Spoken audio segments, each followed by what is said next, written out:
بعد نبی یہ بھی مانتے ہیں اور ہم بھی مانتے ہیں۔ ہم یہ کہتے ہیں کہ حضرت صلی اللہ علیہ وآلہ وسلم کے بعد کوئی نبی غیر قوموں سے، غیر امتوں سے نہیں آ سکتا۔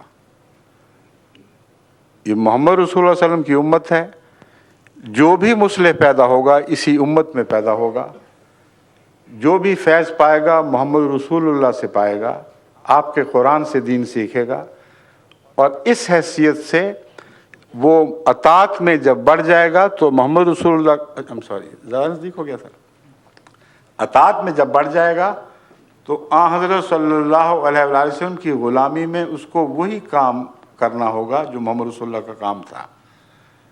وہ کیا ہے؟ لِيُظْهِرَهُ عَلَى الدِّينِ كُلِّهِ، تاکہ دین محمد صلی اللہ علیہ وسلم کو تمام دنیا پہ غالب کر دے۔ یہ ہمارا عقیدہ ہے۔ اب میں آیت خاتم النبیین کی طرف آتا ہوں۔ پہلے میں دونوں کے عقیدے کی تشریح بتا رہا تھا کہ فرق ہے تو کیا ہے۔ آیت خاتم النبیین کا یہ ترجمہ جو وہ کرتے ہیں کہ وہ نبی آیا جس نے پہلے سب نبیوں کو ہی نہیں بلکہ نبیوں کا بیج ختم کر دیا، تخم نبوت ختم ہو گیا، اور حضرت صلی اللہ علیہ وآلہ وسلم سے پہلے جتنے نبی تھے ان سب کو ختم کر دیا۔ یہ مانتے ہیں کہ نہیں؟ کیسے ختم کیا؟ جسمانی طور پر یا روحانی طور پر؟ دو ہی معنی ہو سکتے ہیں۔ جسمانی طور پر ختم کیا تو سب نبی تو اپنی موت خود ہی وفات پا چکے تھے، ایک ہی ٹیسٹ کیس باقی تھا، عیسیٰ علیہ السلام، ان کے نزدیک، ہمارے نزدیک نہیں۔ ہم کہتے ہیں جسمانی طور پر بھی کل نبیوں کو بلا اشتباہ ختم کر دیا، یعنی ایک نبی بھی آپ کی عمر سے گزر کر زندہ نہیں رہا، آپ کی پیدائش سے پہلے فوت ہو چکا تھا، آپ کی نبوت سے پہلے فوت ہو چکا تھا۔ یہ مولوی جو ہم پر الزام لگاتے ہیں یہ کہتے ہیں کہ نہیں، ایک نبی زندہ تھا، وہ زندہ تھا، زندہ رہا ان کے قول کے مطابق۔ تو کس نے کس کو ختم کیا؟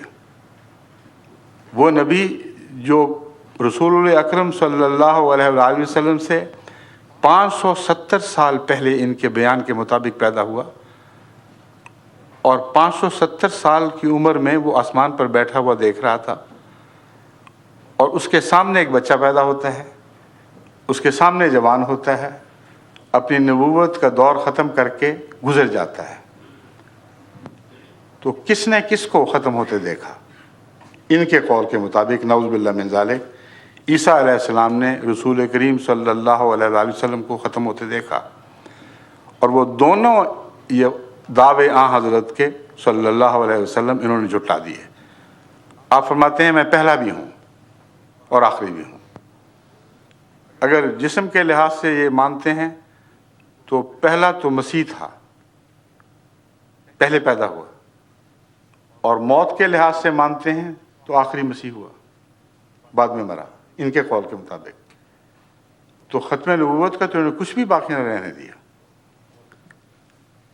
اگلا قدم فیض کا۔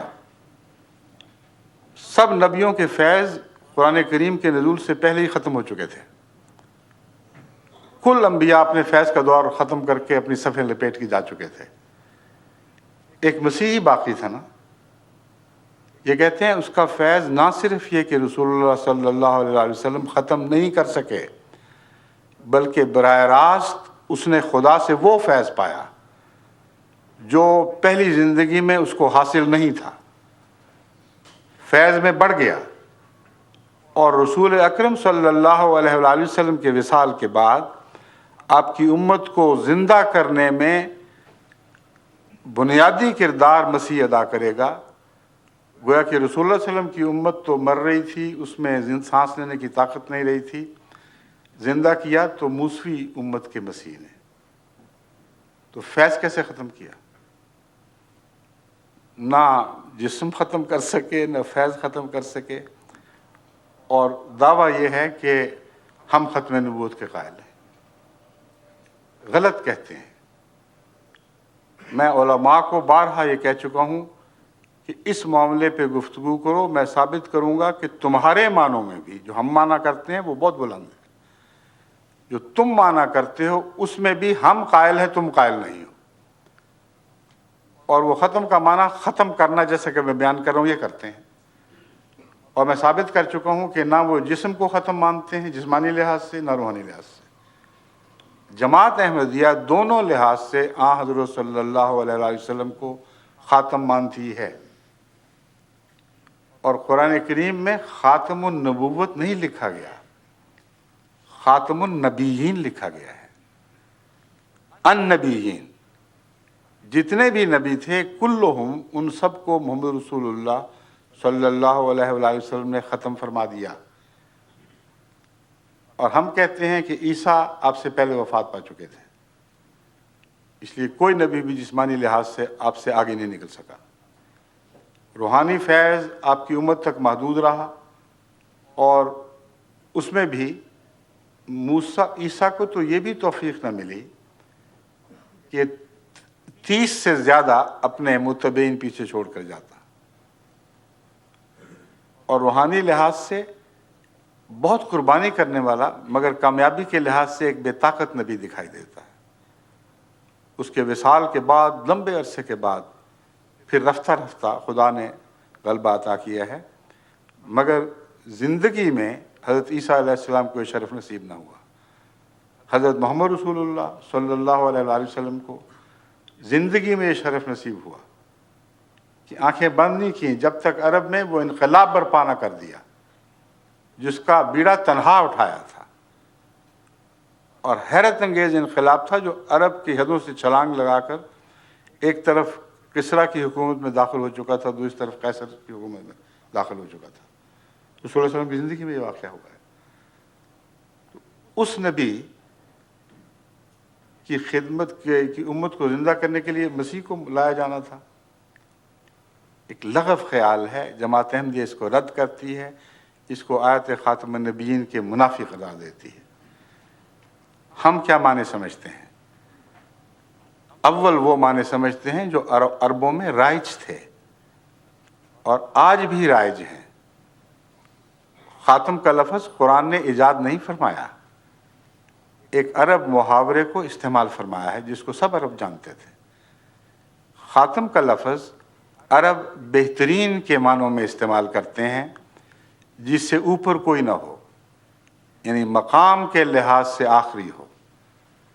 چنانچہ ابو علی سینا جو مشہور طبیب بلکہ اطباء کے باپ مانے جاتے ہیں، ان کو خاتم الاطباء لکھا جاتا ہے۔ متنبی شاعر جو عربوں کا شاعر ہے، رسول اللہ صلی اللہ علیہ وآلہ وسلم کے بعد آیا ہے، خاتم کا معنی عربوں پہ روشن ہو چکا تھا۔ اس کے باوجود اس کے دیوان اٹھا کر دیکھ لیں، خاتم الشعراء المتنبی،